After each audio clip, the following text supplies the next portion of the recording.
오늘은 전로역정 제21과 교회의 기능 두 번째입니다. 우리 오늘 성경 말씀은 히브리서 11장 16절 말씀과 또 요한 1서 2장 14절 말씀입니다. 우리 같이 한번 읽도록 하겠습니다. 히브리서 11장 6절입니다. 한번 읽겠습니다.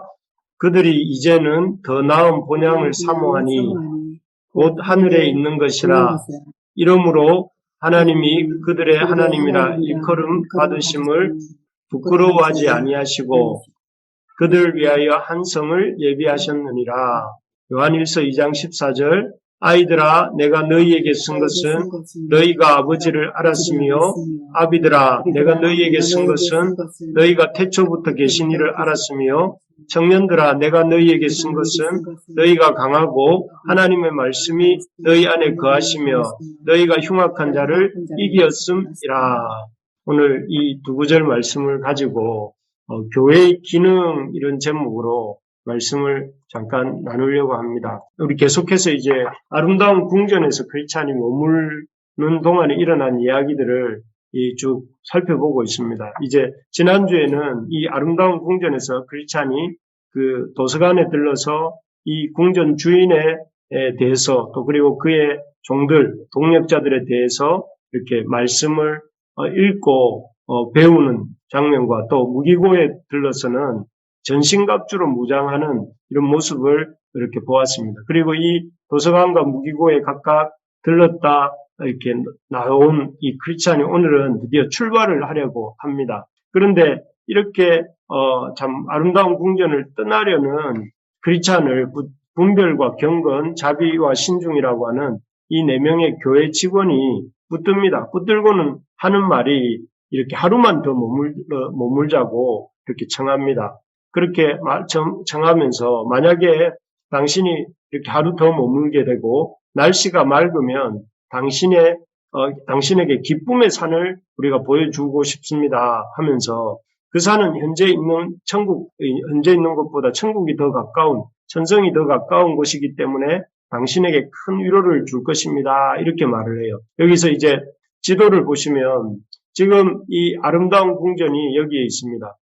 아름다운 궁전이 여기에 있고 여기에 있죠.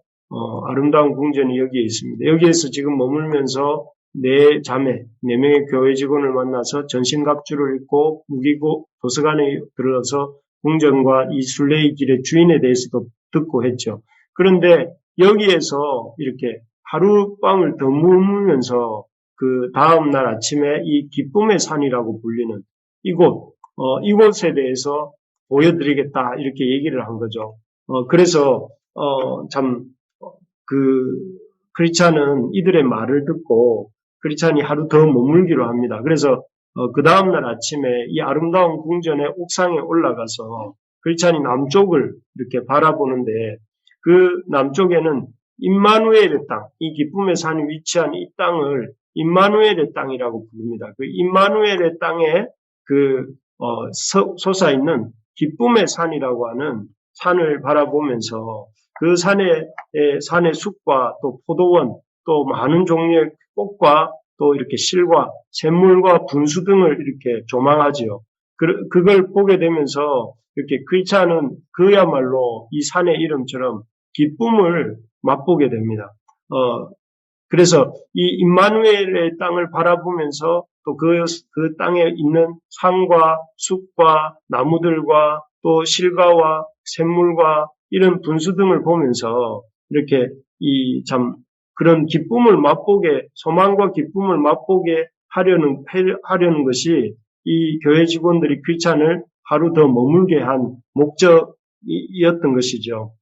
그래서 크리스찬이 아마도 이제 이 아름다운 궁전을 떠나서 이 건너를 걸어가는 동안에 아마 지금 이때 보았던 이 그림을 평생 계속해서 잊지 못하겠죠.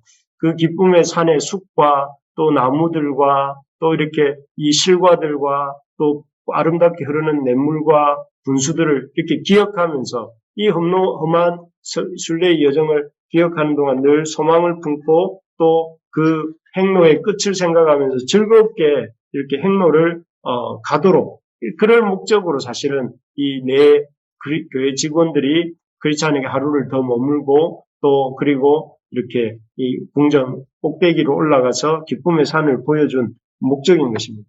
그렇습니다. 이게 어찌 보면 우리가 지금 하고 있는 이 수요 기도회에서 다루고 있는 이 철로 역정을 함께 보는 이 시간도 아름다운 궁전 꼭대기로 올라가는 시간일 것입니다. 그래서 우리가 이 철로 역정의 순례의 과정들을 이렇게 하나씩 살펴보면서 참 이 순례의 과정마다 어떤 어려움도 있지만 그 어려움의 때마다 어떻게 주님이 도우시고 또 주님께서 어떻게 그 크리스찬을 인도해 가셔서 마침내 어떤 복된 땅에 이르게 하는가를 우리가 살펴보면서 참 우리에게 이런 마지막 이 천성, 완성된 하나님 나라를 보게 하고 그 완성된 하나님 나라로 이렇게 우리가 어떻게 도착해 갈 수 있는지를 이렇게 소망을 품고 마침내 도달하게 될 그 완성된 하나님 나라로서의 천성에 대한 소망을 갖도록 이렇게 해주는 시간이 우리 수요 기도의 전로 역정을 이렇게 함께 살펴보고 있는 시간이겠죠. 오늘 본문에 이런 크리스찬이 경험했던 이런 그 궁전 꼭대기에 올라가서 기쁨의 산을 조망했던 그런 경험을 똑같이 했던 사람이 성경에 나옵니다. 그가 누구냐면은 여기 바울 사도입니다. 바울 사도는 이 디모데후서 4장 8절에서 이렇게 고백합니다. 이 디모데후서는 바울이 가장 최후에 쓴 서신이지 않습니까? 디모데에게 남긴 서신인데 여기에 이렇게 고백합니다. 이제 후로는 나를 위하여 의의 면류관이 예비되었다 하면서 주 곧 의로우신 재판장이 그날에 내게 주실 그 의의 면류관이다 이렇게 고백을 해요. 사실 바울은 디모데후서를 기록할 당시에 이제 그 로마 감옥에서 마지막 그 시간들을 보내면서 이제 이 형집행을 기다리고 있는 상황이었어요. 그런데 바울이 그런 상황 속에서 뭐라고 고백을 하냐면은 이 자신에게 의의 면류관이 지금 이 땅에 지금 고통스러운 시간을 통과해야 되지만 그 고통스러운 시간만을 이렇게 의식하고 있는 것이 아니라 그 시간 이후에 자기에게 이렇게 찾아올 의의 면류관의 시간, 그러니까 영광의 그 복된 시간을 바라보면서 그런 어떤 고통스러운 그런 시간들을 오히려 이렇게 영광스러운 기다림의 시간으로 인식하고 있는 이런 모습을 볼 수가 있습니다. 마치 크리스찬이 이렇게 앞으로 기쁨의 산을 바라본 이후에 그 순례의 여정을 가는 동안에 힘든 순간마다 기쁨의 산의 그 전망과 그 기쁨의 산 이후에 도달하게 될 천성, 완성된 하나님 나라에 대한 그런 비전을 가지고 가는 것처럼 바울도 그렇게 이렇게 이 어떤 의의 면류관과 의로우신 재판장을 만나게 될 그때를 사모함으로 고난을 통과해가는 그런 모습이 이렇게 똑같다는 것이죠. 그래서 이런 바울뿐만이 아닙니다. 사실 바울뿐만 아니라 이 히브리서 11장 16절에 보면 우리가 아까 읽었지만 그 히브리서 11장 16절에는 아브라함부터 시작해서 아브라함, 이삭, 야곱, 요셉, 그리고 모세, 다윗 이런 믿음의 사람들의 이야기가 쭉 나오는데요. 그들의 공통점을 이렇게 말합니다.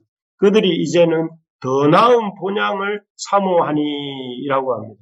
실제로 이 사람들이 이렇게 그 가나안 땅을 향해서 우르를 떠나서 가나안 땅으로 들어오기도 하고 요셉은 참 이렇게 그 애굽의 그 영광을 놔두고 나중에는 자신의 해골이라도 이 가나안 땅에 묻히기 위해서 또 돌아가지요. 그런 식으로 이렇게 그들이 어떤 더 나은 본향을 사모함으로 약속의 땅을 향해서 자신의 그 고향 살던 곳을 버리고 나아가는 모습들을 보게 되는데 왜 그렇게 했는가? 그것은 바로 그들이 더 나은 본향을 사모했기 때문에 그렇다. 그래서 이 바울뿐만 아니라 구약에 나오는 많은 성도들, 신앙인들은 그들 한결같이 더 나은 본향을 사모했다 하는 것을 볼 수가 있습니다. 그래서 그 크리스찬이 마치 그 기쁨의 산을 바라봄으로 그런 그 아름다운 궁전 이후의 순례길을 견디고 또 이렇게 통과해 나갈 수 있었던 것처럼 또 이렇게 바울이 그런 의의 면류관을 주실 의의 재판장이 되신 주님을 만나는 것에 대한 기대하는 마음으로 그 감옥에서 힘든 시간을 통과하는 것처럼 또 구약의 많은 성도들이 더 나은 본향을 사모함으로 그렇게 이 어떤 이 땅에서의 나그네의 삶을 기꺼이 받아들인 것처럼 우리가 참 어떻게 살아야 되는가. 우리 역시 이런 우리를 위하여 예비하신 그 하나님의 어떤 그 하나님이 우리에게 허락해 주실 본향과 의의 면류관을 바라보면서 그 소망을 가지고 그 소망을 향해 나아가는 삶을 살아야 된다 하는 것을 보여주는 것이 바로 이 기쁨의 산을 보게 하시는 그 아름다운 궁전 옥상에 올라가서 보게 하시는 이유라는 것입니다. 여러분, 우리가 땅의 것만을 추구할 것이 아니라 그 하나님의 그 더 나은 본향을 사모하면서 기쁨의 산을 바라보면서 위의 것을 찾고 위의 것을 향해 달려나가는 우리가 될 수 있기를 바랍니다.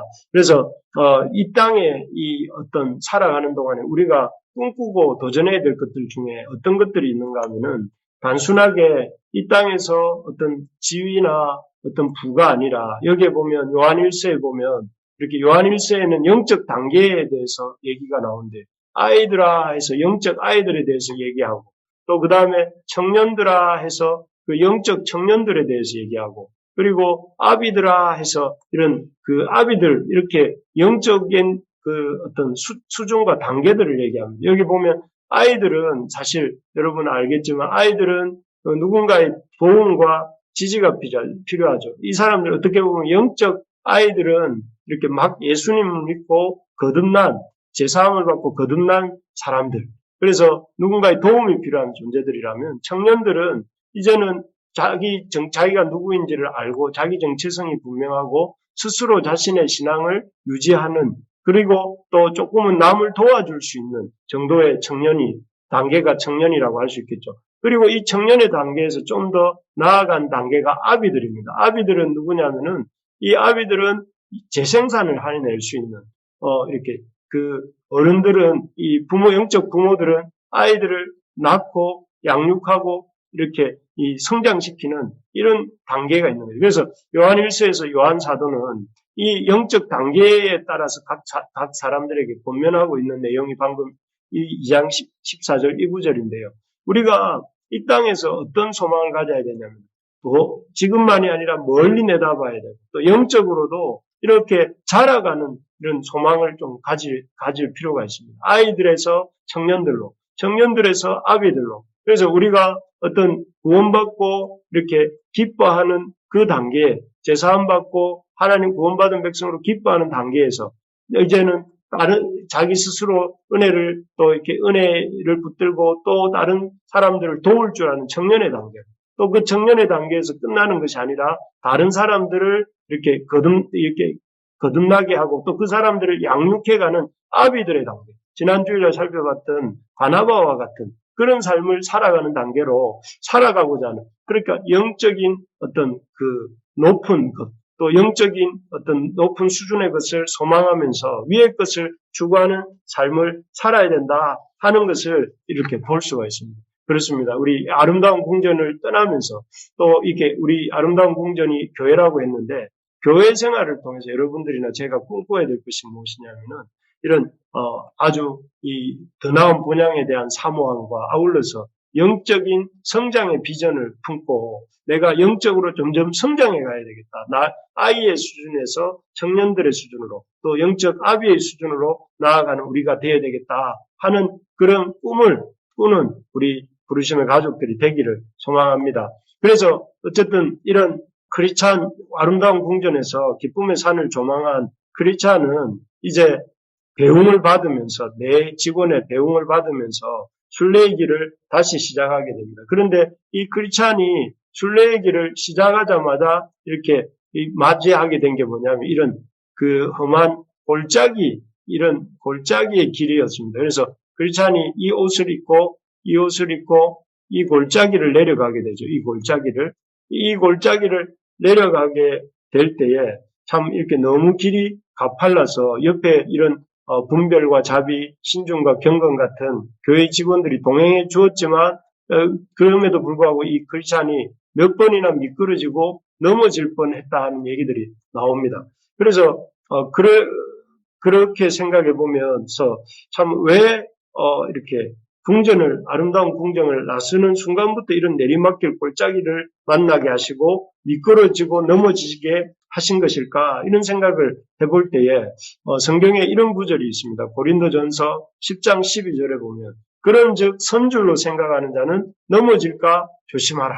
사실 여기 크리스찬이 있는데 이 크리스찬이 지금 상태는 참 외적으로나 내적으로나 아주 최상의 상태였습니다. 외적으로는 보시는 것처럼 이렇게 아름다운 궁전에서 갖추어준 이 전신갑주로 완벽하게 무장이 되어 있는 그야말로 물샐 틈 없이 참 이렇게 외부의 공격으로부터 자신을 보호할 준비가 되어 있었고요. 내적으로는 어떻습니까? 아까 이 아름다운 궁전의 옥상에 올라가서 그 멀리 있던 그 기쁨의 산을 조망하지 않았습니까?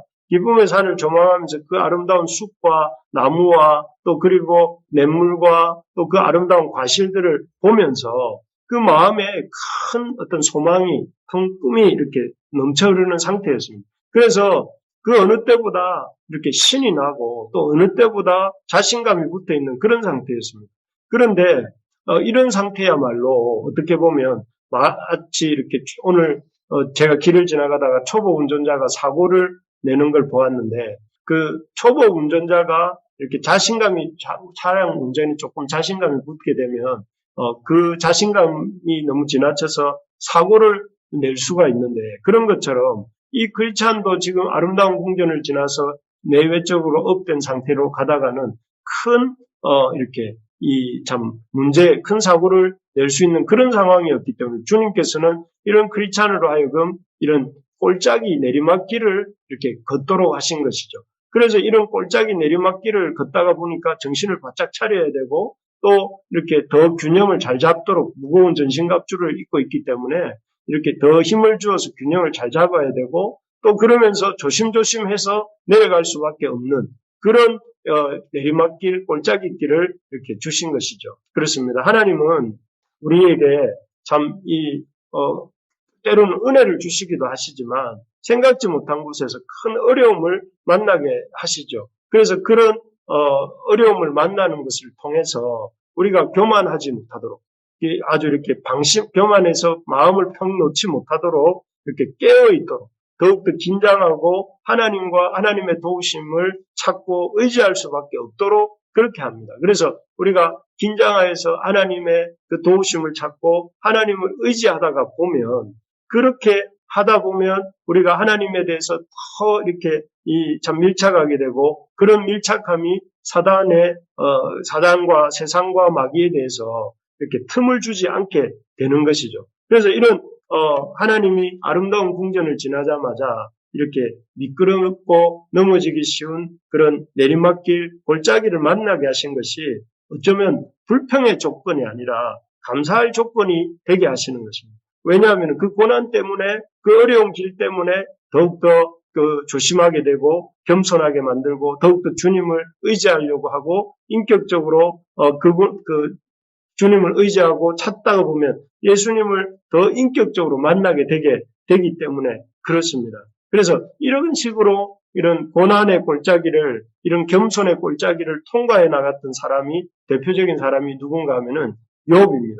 여러분 우리 지난번에 계속해서 욥기를 이렇게 생명의 삶으로 묵상하지 않았습니까? 욥기에 보면 욥은 참 그야말로 하나님 앞에서 경건한 사람, 의로운 사람이라고 인정받는 그래서 또 하나님의 넘치는 복을 받았던 사람이었죠. 하지만 그는 엄청나게 깊은 또 가파른 고난의 골짜기를 통과하기도 한 사람입니다. 또 모든 재산을 한날에 잃었고 또 사랑하는 자녀들을 또 사고로 이렇게 먼저 보냅니다. 그리고 아주 지독한 병에 걸렸고 아내와의 심각한 불화에 빠진 그래서 나중에는 차라리 내 목숨을 거두어가 달라고 이렇게 부르짖을 만큼 힘든 고난의 골짜기, 참 극경사의 그 비탈길을 고통스럽게 내려가는 내려갔던 그런 사람입니다. 하지만 이 욥이 어떻습니까? 그 힘든 과정들을 거쳐가면서 죽고 싶은 만큼 고통스럽고 고난의 순간을 이렇게 통과하면서 욥이 깊이 깨닫는 게 뭐였습니까? 자기가 자기도 죄인이구나 하는 걸 깨닫고, 또 하나님은 참 자기가 아무리 경건해 보이고 그렇다 할지라도 하나님 앞에서 죄인이라는 사실을 알았고, 하나님은 이렇게 하나님께서는 살아계시고, 그 하나님을 이제 마지막에 한 고백인데, 귀로 듣기만 하였던 하나님을 이제는 눈으로 주를 뵙습니다 하면서 하나님에 대해서 그동안 막연하게 지식적으로만 또 조금 얕게 알았던 부분이 있었다면, 이제는 아주 이렇게 체험적으로 그리고 깊게 하나님에 대해서 알게 되었다, 이렇게 고백을 하지 않습니까? 그래서 결국 이런 욥의 힘든 고난의 시간들이 오히려 욥으로 하여금 하나님을 인격적으로 경험하고 맛보게 되는 그런 이런 복으로, 축복으로 바뀌게 되는 모습을 볼 수 있습니다. 그렇습니다. 하나님이 우리 인생에 대해서 힘든 내리막길을 갑자기 걷게 하실 때가 있습니다. 갑자기 가난하게 되기도 합니다. 그동안 이렇게 모든 것들이 참 이렇게 없어지고 가난하게 되기도 하고, 또 예상하지 못했던 질병이 걸리기도 합니다. 도무지 감당할 수 없는 그 질병으로 인해서 아주 이렇게 인생의 마지막 코너에까지 몰리게 되기도 합니다. 또 인간관계가 어려워지기도 합니다. 배신을 당하고, 또 참 이렇게 그 사람들로 하여금 이렇게 사람들로 인해서 상처를 아주 심각하게 받기도 합니다. 그래서 너무나 괴롭고 답답한 이런 상황들을 겪게 될 때가 있습니다. 인생에서. 그럴 때 그런 순간이 이야말로 하나님 그런 순간에서 우리 자신을 이렇게 낮추시고, 또 그렇게 낮추신 다음에는 하나님을 의지할 수밖에 없게 만들고, 또 그 하나님을 의지하는 과정을 통해서 하나님에 대해서 더 잘 알게 해주시고 하나님을 더 깊이 경험하도록 하시는 이런 것이 이 고난의 골짜기로 우리를 이렇게 모시게 들어가게 하시는 이유이기도 하다는 것입니다. 그렇기 때문에 우리가 인생의 큰 은혜 뒤에 찾아오는 큰 고난의 시간들에 오히려 겸손하게 자기 자신을 낮추고 더 주님을 의지하고 주님을 의뢰하는 그런 자리로 나아가야 되는 것입니다. 그럴 때에 오히려 그 고난의 자리가 우리로 하여금 주님을 더 깊이 경험하게 만드는 그런 자리가 되는 것입니다. 이제 새롭게 시작되고 있는 봄입니다. 오늘 전도할 때 보니까 완연한 봄이더라고요. 이 봄의 때에 다른 것보다 주님 앞에 나와 겸손하게 무릎을 꿇고 이렇게 우리가 손모으고 기도하는 우리 교회, 부르심의 교회 식구들이 될 수 있기를 바랍니다. 이 고난의 시간들을 통과해서 어려움의 시간들 속에 있는 우리 성도님들 이렇게 주님 앞에 나와 이렇게 더 겸손하게 주님을 찾고 의지하고 또 구하는 우리 모두가 되기를 소망합니다. 어쨌든 이런 겸손의 골짜기를 주님이 이렇게 크리스찬이 통과하게 하신 다음에 거의 바닥에, 그 골짜기의 바닥 부분에 도달하게 됩니다. 그때 도달하였을 때에 이 4명의 교회 직원들 분별과 신중, 경건과 자비가 크리스찬에게 이제 작별을 구하지요. 작별을 구하면서 그들이 크리스찬에게 선물을 줍니다. 그 선물이 뭐였냐면은 빵 한 덩어리와 포도주 한 병, 건포도 한 송이를 건네줍니다. 사실 이 음식들은 이제 크리스찬이 겸손의 골짜기 밑바닥을 벗어나기 전에 맞닥뜨리게 될, 아마 다음 주 정도에 나오겠지만 이 아블로온과의 싸움에 필요한 식량이었습니다. 이 식량들, 빵 한 덩어리, 포도주 한 병, 건포도 한 송이를 먹고 마심으로 이제 대적 아블로온과의 싸움에 필요한 힘을 얻도록 공급해주는 그런 하나님이 이 네 직원을 통해서 공급해 주시는 양식이었어요. 그래서 그 양식을 받고 이제 크리스찬이 이제 길을 또 나아가게 되는데, 참 이 모습을 보면서 우리가 깨닫게 되는 게, 참 우리가 순례의 길을 걸어갈 때, 크리스찬이 그 순례의 길을 걸어갈 때에 하나님이 그 순례의 과정에서 필요한 모든 것을 그 하나님께서 참 때를 따라 적절하게 공급해 주신다 하는 것을 보게 됩니다. 하나님은 우리의 필요가, 우리가 어떤 길을 걷는지, 또 어떤 것이 필요한지, 또 어떻게 그 과정들을 통과해 나갈 수 있을지를 잘 아시고 미리 그 여호와 이레의 하나님께서 준비하시고 공급해 주신다 하는 것입니다. 그래서 바울 사도는 이런 것들을 이렇게 고백을 했습니다. 고린도전서 10장 13절에 보면 이렇게 말합니다. 감당할 시험밖에는 너희가 당한 것이 없나니 오직 하나님은 미쁘사 너희가 감당하지 못할 시험당함을 허락하지 아니하시고 시험당할 즈음에 또한 피할 길을 내사 너희로 능히 감당하게 하시느니라 이렇게 되어 있습니다. 여기 보면 하나님은 우리가 이렇게 감당할 수 없는 시험은 주시지 않는다는 것이죠. 감당할 수 있는 시험만 우리에게 허락하시고 또 시험도 그 시험을 당할 때도 그 시험에 이렇게 우리가 빠지지 않도록 시험에 피할 길을 내셔서 능히 감당하게 하십니다. 감당할 수 있는 시험만을 주시고 또 이렇게 감당할 수 있는 시험이라 할지라도 또 그냥 시험을 당하게 내버려 두시는 거 아니라 그 시험 속에서도 피할 길을 주셔서 능히 감당하게 하신다. 이 말씀입니다. 이것을 통해서 우리에게 하나님께서는 참 이런 우리의 가는 길을 아시고 또 우리의 그 가는 길에서 필요한 것들이 무엇인지 아시고 또 그 필요한 것들을 때를 따라 공급해 주셔서 우리가 능히 그 어려움들 또 그 상황들을 잘 헤쳐갈 수 있도록 이렇게 도와주신다 하는 것이죠. 여러분 우리가 이 사실을 힘있게 붙들 수 있기를 바랍니다. 시험이 올 때 하나님이 그 시험을 감당할 힘을 주시고 또 그 피할 길을 주셔서 또 이렇게 그 피할 그 시험으로부터 우리가 시험에 빠지지 않도록 하신다는 사실을 붙들 수 있기를 바랍니다. 여러분, 어떤 것들이 요즘 우리를 어렵게 하고 힘들게 합니까? 경제적인 문제입니까? 아니면 인간관계의 문제입니까? 아니면은, 우리의 개인적인 어떤, 죄의 문제입니까? 어떤 문제든지 간에 우리 주님이 그 문제에 대해서 다 알고 계시고 또 그 문제를 해결할 능력을 갖고 계시다는 사실을 알고 이 저녁에 우리 같이 기도할 때에 다 우리의 문제를 주님 앞에 고백드리고 또 주님의 도우심을 의뢰하면서 또 그 주님이 그 문제들을 풀어가실 것을 기대하면서 나아갈 수 있기를 바랍니다. 우리 말씀을 정리하겠습니다. 이 아름다운 궁전을 떠나며 귀찬에게 있었던 일 3가지를 우리가 오늘 살펴봤습니다. 아름다운 궁전을 떠나면서 먼저는 기쁨의 산을 보여주십니다. 그래서 우리가 참 이 땅에서 참 아름다운 하나님 나라에 대한 소망을 품고 더 나은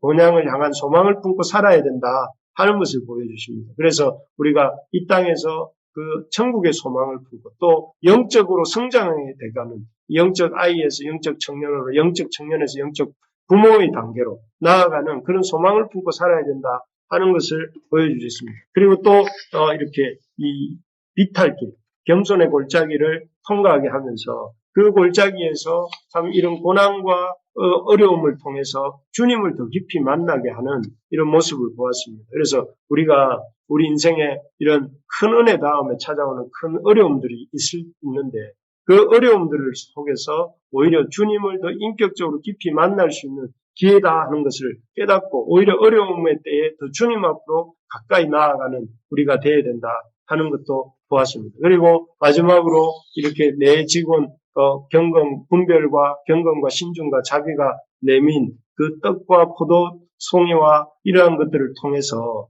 우리에게 참 주님이 때를 따라 돕는 은혜를 주시고 또 모든 어려움을 능히 감당할 수 있는 힘을 주신다 하는 것을 이렇게 보여주셨습니다. 바라는 것은 이러한 크리스찬에게 공급되어진 일어난 3가지 일들, 그 일들을 속에서 우리에게 주님이 동일하게 그런 은혜를 주신다 하는 사실을 기억하고 우리가 참 소망을 가지고 또 천국에 대한 소망을 가지고 완성된 하나님 나라에 대한 소망을 가지고 또 영적인 성장에 대한 소망을 가지고 또 주님 주시는 그 능력에 겸손하게 의지하면서 또 이렇게 주님의 공급하심을 신뢰하며 또 믿음으로 나아가는 우리 모두가 될 수 있기를 진심으로 소망합니다.